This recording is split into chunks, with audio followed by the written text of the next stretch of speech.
Good morning, good afternoon, good evening, everybody, wherever you are around the world, and welcome back to Sideboard Files. My name is Manuel, I'm your host as usual, and I have the pleasure to have here once again the one and only Joshua Bausch from Team Phoenix New Dawn. Hello again. Yeah, welcome back, Joshua. How you doing? I'm fine. It's like a little bit not so busy at the moment at the Magic World because it's like a little break between sets, but still there was a lot of Modern to play, and here we are again. Oh yeah, absolutely. It's actually a new age, new era for modern playing with Hoga gone, Faceless Living gone. The summer is over, yeah. Absolutely, you are totally right.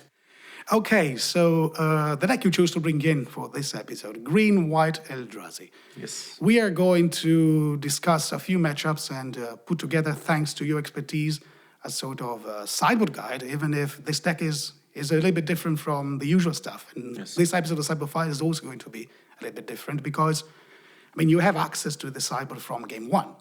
So it's going to be, I'd like to discuss more the key cards that you want to actually fetch with Karn, the Great Creator, in each matchup. And I think that's probably the most interesting part from a strategic point of view. Yes. But of course, first things first, let's have a look at the list that you chose to bring in. So we have it on screen right now. This deck is, this particular configuration is relatively new. So can you tell me a bit about it? So first, when I talk with friends, Christian and other people, can we play in Modern? Because it's always a question, I want to like the deck, I want the deck to be good, I want to have an edge over everyone.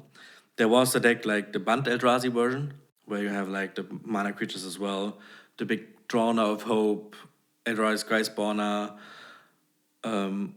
but it was like too fair, even for an Eldrazi deck and having Eldrazi Tempo. But with new additions, for example, Karn, Great Creator and Stormforge Mystic, Alison Warfield put together a beautiful deck list, I would say. To beat this, to make the fair Eldrazi deck that was supposed to always be a little bit unfair to an unfair deck again, like playing big creatures for cheaper or where they are not supposed to be, and having access to your whole sideboard, to every silver bullet you want, and playing Stormforge Mystic, one of the best two mana creatures, I would say, in Magic history. Yeah, everything came together there. Okay, so the combination of Stormforge Mystic, plus the equipment package, and Karn, the Great Creator, and the toolbox in the sideboard. Exactly. The whole thing together brought this archetype to a new life. Yes. Yeah. You struggle at first. In the archetype, you struggled with some cards, for example, Ensnaring Bridge, but now with Karn, you have access to some stuff in the sideboard, and have some little tricks you can do with Karn, the Great Creator. For example, animate the Ensnaring Bridge and path it, because now it's a creature. So you have like removal. That's actually removal every time, even if they have no creatures when they play like cards like Ensnaring Bridge. Oh yeah, that's great actually. It enables cards to be played and normally would have no targets, right? Exactly. Okay, fantastic stuff. So what about your particular version of it? Because I've seen a few, well, there are not many lists of on the internet rather than the one that Alison Warfield played recently. But I see that you have like a little, a few things that are slightly different. So I would like to talk about those. For instance, you have like the 5th mana dork in form of Birds of Paradise. Exactly. And you have also, I think, Talisman of Unity instead of Mindstone. And tell me a little bit about your personal choices, one by one. So, Alison played 3 Talisman of Unity in her list, but I like the 5th bird because it enables a turn 2 Thought-Knot Seer more frequently. Even though the mana is very relevant of the Talisman. So you want green or white manas most of the time out of the Talisman. And drawing a card out of a Mind Stone was most of the time not relevant, because you always need a mana. It's like you have Karn, the Great Creator, it's a very mana-hungry card, and if you lose a land, it can be horrible. For that said, I played a PDQ with the deck, and I changed the lands from that what was Alison had, because she said in an interview before that she struggles with Tron. So a big mana deck. So I wanted to have access to Field of Ruin in the deck and change a little bit, change something out of there. Okay. So to have 2 Field of Ruin in the main deck, that's one of my bigger changes, I would say. Okay. And yeah, other than that, it's like a straightforward card, straightforward deck, and I think there is no much room except for changing swords. I would say. Okay. There's a sword for every situations, but we at the moment play the best swords there in. I would say, and yeah, I would go for that. Okay, so if the meta changes, you can tweak a little bit the equipment, but at the moment, this is what you want to go for. Maybe you want to play the Sword of Fire, of Light and Shadow. Okay. It's one of the better swords, I would say. Getting a creature because you are in a mid-range deck, you have creatures in your graveyard, you can get them back, gain 3 life, always good against burn. So that's one of the swords I could see get in the main deck. For example, for Fire and Ice. Fire and Ice was always supposed to be the best because it draws card, and drawing cards is nice. So, you could change for that. Sword of Feast and Famine was like, it's a very good card with Karn, because if you have it equipped, you can play Karn, attack, and tap your creature, and tap your lands, and then play, I don't know, for example, a Lattice, and then you won the game. So, and tapping lands, still useful with this deck. Yeah, okay, perfect. Let's talk a little bit about the sideboard now, because you have like quite a special sideboard, a real toolbox to be used with Karn the Great Creator. So, plus a few other cards. And in particular, 1 Battle Skull, 3 Damping Sphere, 2 Dismember, 1 Ensnaring Bridge, 2 Gravedigger's Cage, 1 Liquid Metal Coating, 1 Mycon Sith Lattice, 1 Sorcerer Spyglass, 1 Tormod's Crypt, 1 Walking Ballista, and 1 Witchbane Orb.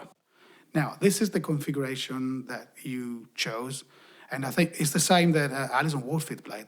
Yeah, I just want to copied 1-to-1 the sideboard and played it in the PTQ myself, and I was quite happy with it because you have a card for every matchup at that moment at that time, and I don't feel like changing anything right now, except for maybe there's one card in form of. If there's more shadow players around, I would play an engineered explosive, for example.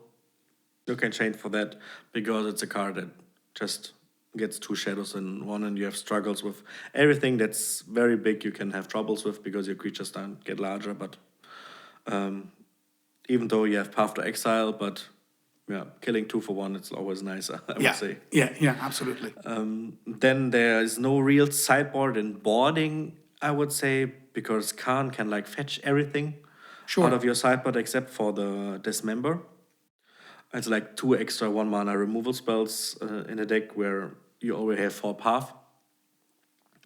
And other than that, you have some decks where you bought in some of your artifacts because you don't have then 1 in your sideboard. That's a 2 or 3 off, because you actually want to draw them. Sure, you're talking about Damping Sphere here. For example, or Craftigger's Cage. Yeah, on Craftigger's Cage, yeah. These are the cards you need for specific matchups. You want to have them. That's the cards you need when playing turn 3 or turn 4 Karn.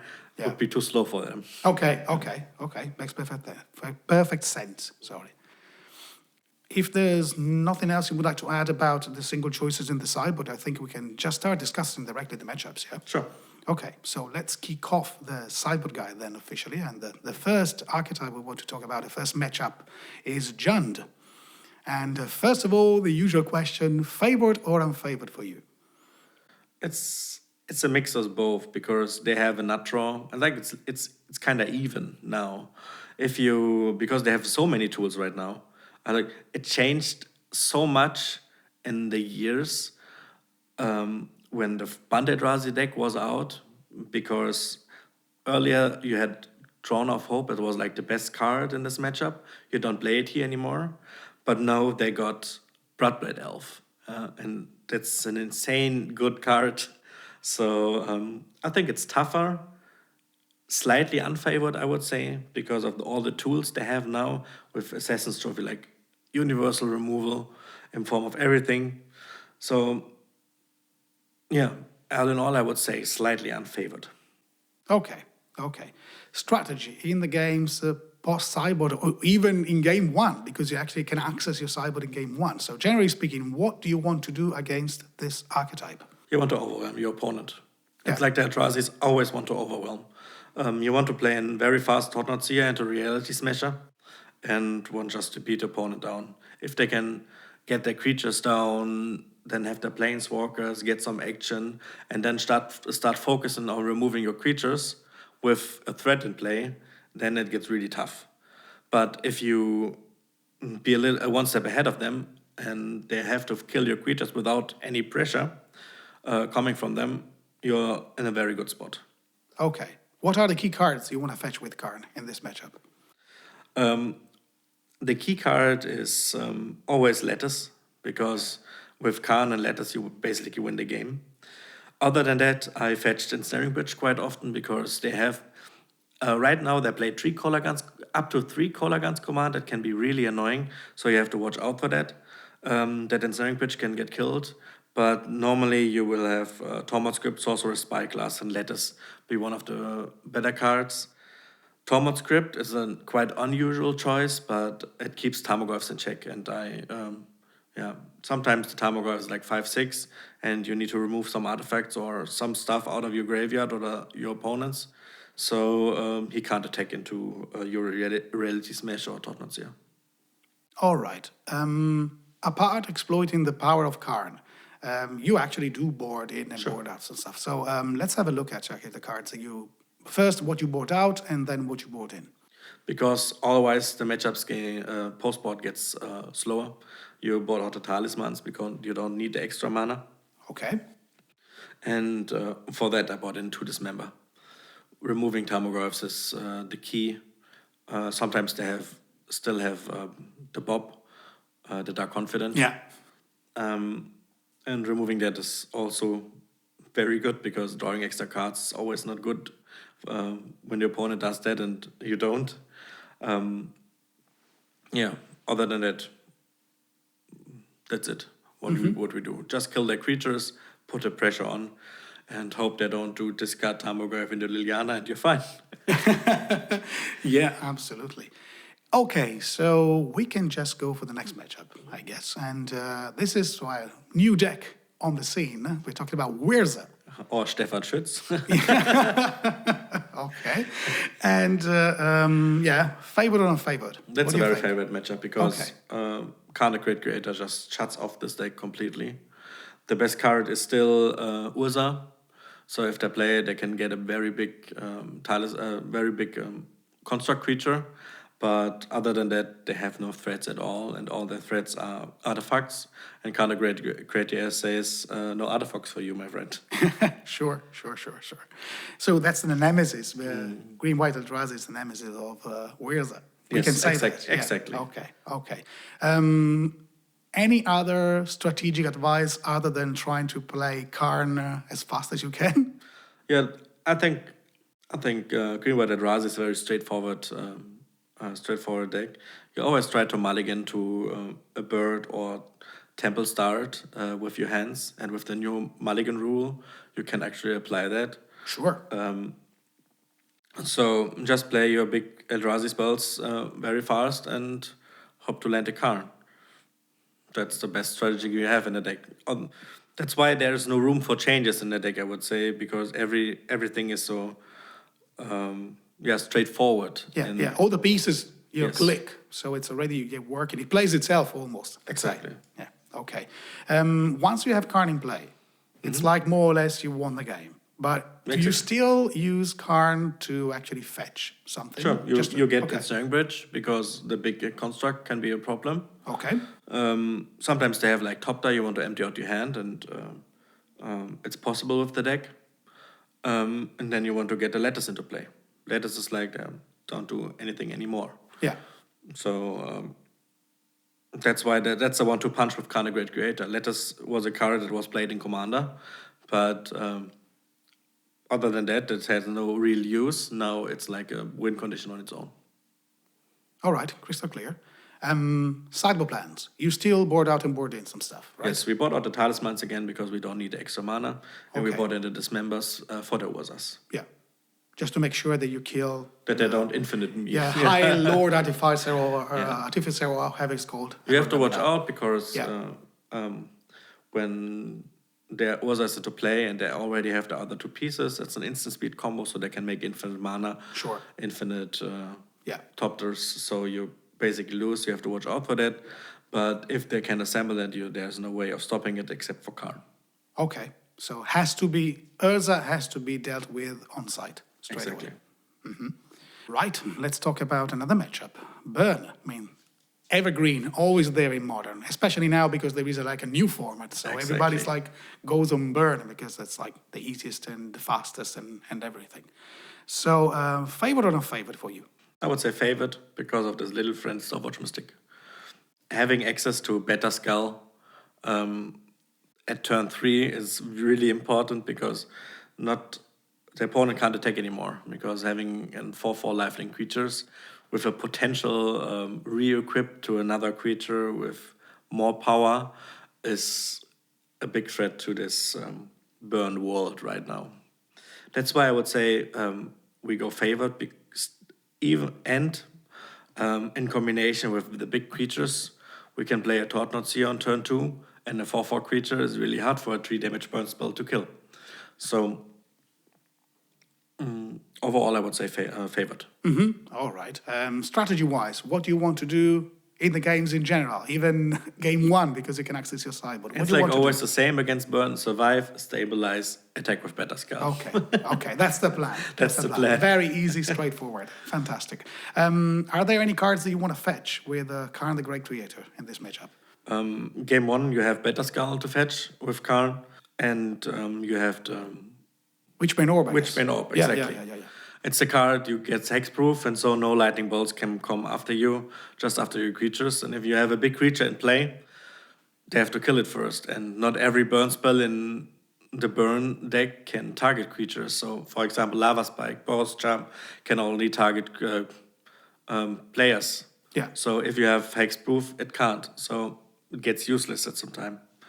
And and that's why we bought a toolbox setup. Yeah, that's why you fetch for it, absolutely. I mean, hexproof, they don't touch you anymore. Yes. They're forced to attack you with creatures, but when you have some good body on the battlefield, that's also not going to be that very easy. That's like, And in the end, you just get the edge, you win the game. yes.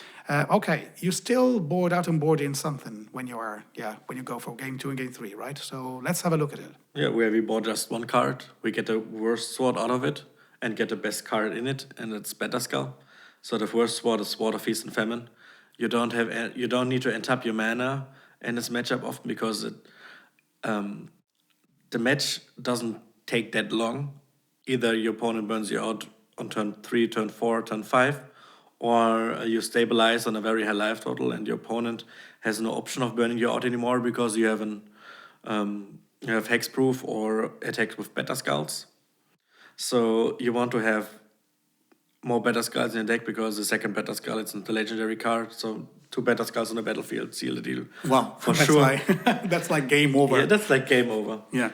Sword of Fire and Ice is the better sword because it gives protection from red, and if you have protection from red, you can re-equip the Beta Skull without worries. And killing creatures with Sword of Fire and Ice comes up a lot with the shooting of the 3 damage, I think. Yeah. Therefore, Suite of Feast and Famine, green, black, protection, we don't need to untap it. So there's no way of fetching it ever, I would say. There are for sure scenarios where you want it, but most of the time that's corner cases. Okay, most of the time that's not the case. All right, another archetype, another matchup. Let's talk about Dredge. Favored or unfavored against Dredge? I would say unfavored, because no one expected Dredge at that moment to be still in the game. Because of the banning of Faceless Looting, everyone thought Dredge is dead. And everyone put their ley lines out of the sideboard and their binder back. But now Dredge is still there. Yeah. It can function without Faceless Looting. Play some different cards. Sometimes plays blue for Tome Scour, just milling 5 cards out of his deck. It still has the same shell. It doesn't look any different. Still plays the same cards, and it's still powerful. Because if you start dredging, what can stop you? Sure. The engine goes, and they can overwhelm you pretty fast. Exactly. Okay, good. Strategy-wise, what do you want to do? And most of all, how do you want to exploit your Karn the Great Creator? And You want to go for Ensnaring Bridge and Tormod Script, and maybe later for Letters. Tormod Script slows them down, hopefully fast enough to that you can stabilize with a Karn in play. And then Ensnaring Bridge just prevents them from attacking with all these annoying creatures that are always coming back. okay, That's why you fetch these two first. And then you want to have a Lickle-Matic Coating into play because they can still, with Conflagration, yeah, kill your Karn or kill you. And yeah, you have to watch out for that. yeah, sure, absolutely. I guess you also want to fetch Grafdigger's Cage maybe on at a certain point. Yeah, or, game but- one, you want to do it Yeah. if you have the option to it. But normally in these matchups, fetching Grafdigger's Cage out of Karn is too slow. Okay, Because you just played on turn 3 and fetched a 1 mana spell, you don't have many mana left. That's why you go for Tormod Script, because as I mentioned before, if you want a Graveyard Hate card, you want to use it right away. Yeah, that's why Grafdigger's Cage, a card we bought in, want to draw in turn 1, 2, 3, yeah, play yeah. it, and then hopefully be Okay. safe. Yeah, this is one of the slots that goes actually into the actual, let's say, traditional Sideboard thing. Yes. Like, so yeah, let's have a look at it. What you bought out and what you bought in. What you bought in, we know already, but what you bought out? We bought out a Talisman again because you don't want to play a Talisman on turn 2. I'd rather play a Stormforge Mystic or a Eldrazi Displacer to have a bigger creature or fetching Better Skull, because Better Skull is really good in this matchup again. And playing Talisman can get a Karn fast on the battlefield, but if I can decide between Talisman and Grafdigger's Cage, I always want to have a Grafdigger's Cage, and most of the time Talisman does nothing. So Okay, so the cage comes in for all the reasons also that we said before. I mean, yes. okay, very good. Next matchup, Tron. Ooh, one Still of alive, untouched by the bans. the best deck, deck in Modern, I would the say. best deck in Modern. There are a few people actually that think that Whirza is the best deck in Modern at the moment. I'm not good enough in the format to actually tell which one of the two is the best, but Tron still a very strong contender, that's for sure, especially because Ancient Steerings is still there. Yes. Hoga gone, Fatalist Looting gone, but Steerings still there. So Tron still That's why very we strong. abuse Steerings in this deck as well. So. Yeah, absolutely. So, favored or unfavored for you? Unfavored, because big mana strategies are always hard to beat, and they have a bigger Karn than you. So he's the big godfather of everything. So All right. that's why I have Treated Mengsphere in the sideboard. Yeah, sure, That is one absolutely. of the cards we Absolutely. really need to abuse. Before we go to the actual sideboard plan, strategy-wise, what do you want to do in the games? Because I changed the mana base with 2 Field of Ruin, you hopefully have one of your 2 Field of Ruins. That's the best thing you can do. You want to play, you need to make pressure as fast as possible and disrupt their mana base. Karn the Great Creator is good in this matchup because they have many artifacts that produce their colored mana or search up lands. Getting that down fast enough is also great because they don't pressure you. Their way of winning the game is search land, search land, search land, play a big mana spell, hope it's enough, maybe then play a second big, play a third big. But you can keep them in check with Karn. For Wormcoil engines, you can just bring Ensnaring Bridge. For Karn the Great Creators, you can bring Sorcerer's Spyglass. Ugin doesn't do very much in this matchup because you have all the colorless cards in your deck. But a big problem is Ulamog. So if Ulamog comes down, you sometimes have no chance of winning. You can path it as the best removal spell for it, but if you have no pressure after him, you have no pressure at all. So Yeah. No, absolutely. Yeah. Okay. Yeah. Strategy, you have to play a creature, attack, and disrupt your opponent as much as possible. And you have the tools for that. Yeah. You don't want to get to that point when Ulamog is coming. When Ulamog is coming, You don't want to get to that point. we just scream Yeah. bully. All right, excellent. So the cyber plan in details, because you brought out still a couple of cards, and we mentioned already that the dump sphere comes in. So what goes out? 2 Stormforge Mystics and 1 Sword of Fire and Ice. Stormforge Mystic is just too slow in this matchup. We don't have much sideboard cards. We would have bought out the whole Stormforge package, but yeah, there's no cards to want to board in. You can board in, for example, Spyglass, but I would rather have the toolbox with Khan than have the 1/2 in my deck and try to actually draw it. So having access with Khan, I think it's a better way than having a random card in your deck. Yeah, absolutely. Absolutely. Yeah, and we bring 3 Damping Sphere, play go turn 2, and you have a very easy life, I would say. Yeah. As we said, 3 copies. You want to have it in your starting hand. You want to And then play play Karn, and everything is fine. Yeah. Karn versus Karn. Exactly. All right, excellent. Another matchup going into different territory, blue-white control. This one, favored or unfavored for you? I would say favored, because you have the best land against a control strategy in your deck in form of Cavern of Souls. And if you stick Cavern of Souls, they can't counter you. And most of the time they have counter spells in their deck. Stormforge Mystic is a problem because the swords, if swords can connect, you always gain value. So they have like basically remove everything. They can't counter your swords because Stormforge Mystics enables, puts them into play without casting them. And the best sword in this matchup is Fire and Ice. Because with Fire and Ice, every creature, even the noble hierarchs, become a big threat. Because drawing cards, making damage, killing their planeswalker with the ability comes in handy. Yeah, absolutely. All right, Karn, what does he get? Karn gets, I always go for coating. Okay. Because the combination of land destruction, they want to have a lot of mana in play to do a lot of stuff. Playing their planeswalkers have still mana left over for counter spells. If you can hinder them with developing their mana, you're a big favorite. And again, you have tools like Spyglass to shut off their planeswalkers, and having letters to win the game at all. It's like the best way. Okay, so attacking the mana base. Shrinking their mana. Exactly, that's the best way to do it. If you have the coating, just coating plus the land is gone, you feel better. Okay, traditional sideboarding, let's call it like that. What do you side out and what do you side in? Because we have many removal spells in the deck, they have creatures you want to sometimes remove in form of Monastery Mentor. They're sometimes bought in. It can get out of hand. You still keep some paths. That's why we only bought out 2 paths. We have more removal spells in the deck in form of Fire and Ice.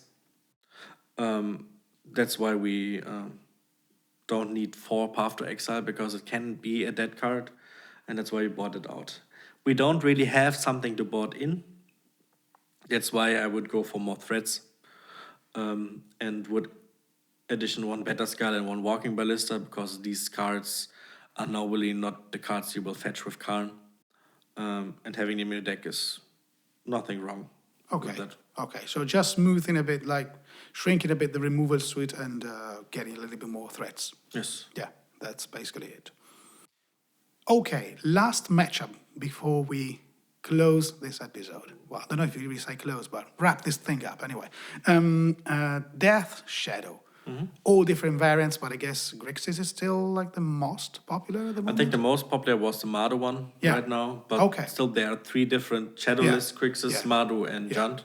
Yeah, but your way to deal with them is always the same, I guess. Yes, exactly. You have to approach the matchup sometimes different and play around different cards, but they do the same. Yeah, they want to lose life, play Death Shadow, attack with it. Yeah, so sure. Okay, so first of all, favored or unfavored? I would say favored, because you can control the pace of the game. Most of the Death Shadow decks don't have a weight or don't have that much creatures. I would say the Mardu version is the hardest one to play against, because they have more disruption and have Giver of Runes. Giver of Runes, the new card from Modern Horizons, can get even protection from colorless. Normally we have no problems with that, because always is a color of your choice. Sure, and sure, colorless sure, is sure. no color. So we were fine with that. But now this card can even get protection from colorless, and it can be problematic. Yeah, yeah. So something you have to respect, right? Yeah. Be aware of. Okay. Strategy-wise, what do you want to do against this archetype? You want to keep their life totals in control, so don't attack every time unnecessary, because then they don't need to fetch harder, or you want to build up your board, you want to trade creatures, you want to have be in control of the board, because the board matters, and and then try to win in one swoop or in two swoops, with not having the fear of getting killed in one backswing. Because Death Shadow get big, they play Teemo Battle Rage most of the time, and if they have a 10-10 Death Shadow, you're dead. Yeah. So if you lower your shields once, it Yes. could be lethal. Yes. They just attack and then play some, I don't know, discarded some Street Wraith or whatever, dealing themselves some damage, and then Teemo Battle Rage and you're dead. Exactly. Yeah. Okay. Absolutely. Karn, the great creator, what kind of role does it play in this matchup? What cards are you looking for? Yeah, the best card again is Ensnaring Bridge, because then Death Shadows can't attack anymore. We always have to watch out for the Cola Guns command they play at the moment. It's insane good card right now, even with Whirza and all the stuff. So they play like 1, 2, 3, I guess. Walking Ballista is a good card to pitch, because sometimes they get too low, and if you play Ballista for X equals 3, sometimes you can burn them out. So that's a good way. And I would say Liquid Metal Coating is again very good card to disrupt their mana base, because they play few lands, and having destroying them helps. Yeah, not many lands, and sometimes their mana base is actually pretty greedy.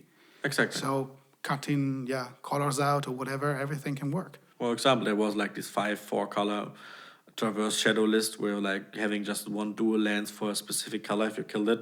Yeah, it's like, okay. Then there are 4 dead cards in the deck. So. Yeah. All right. So traditional cyber plans. You still board out and board in stuff. Yes, because as I mentioned before, the sideboard games get always slower. That's why we bought out the Talismans. I think it's the worst card in the deck, but also sometimes necessary. We bought them out again and bringing Dismember more removal spells to kill Death Shadow, Goma Gangla, or Tarmogoyf, or even Ranger of Eos. So any sorts of creature removal is good against, or even Giver of Runes. That's a card you always have to kill first, normally. Yeah, that has priority target. And for the Mado Shadow list, there's always Title Scholar. I recommend not killing them first before the trigger resolves. Oh, that's important. Yeah, that's very important, because the card is gone otherwise. Okay. Yeah, absolutely. It's important. The timing there is very important. Okay. I think we said it all right for this matchup, and that was the last one. So we reached the end of this episode. Joshua, thank you very much once again for another great contribution, fantastic recording. Thank you for having me again. Absolutely a pleasure. And a big thank you to all of you who've been watching this video. We hope you enjoyed. Let us know your thoughts in the comment section below. And if you want to follow us on social media, you find all the information you need in the description of this video. What you can also do is follow Joshua on Twitter. You find the link to Joshua's Twitter profile in the description of the video as well. All right, everybody. Have a great time, cast your favorite spells, and for now, it's goodbye.